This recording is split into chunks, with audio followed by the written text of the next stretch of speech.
The Hinyotrap Youth Council HYC Riboy Sepngi today conducted an inspection on the road passing through Jali Them, Jali Lom and Nonkandri villages. Expressing concerns during the inspection, HYC Riboy Sepngi President Ba RC Thankyu highlighted severe issues faced by locals, especially during the rainy season, due to the deplorable state of the road. He emphasized that the road's current condition poses significant challenges for transporting agricultural produce and other essentials, impacting daily life and emergency services.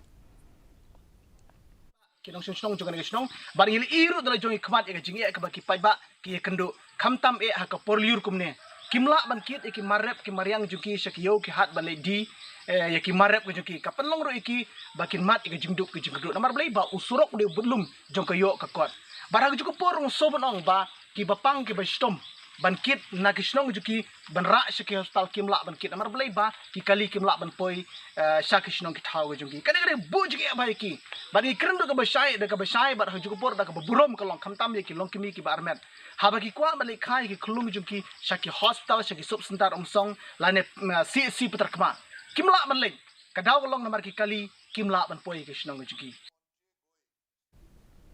Professor Kamailang Nongmale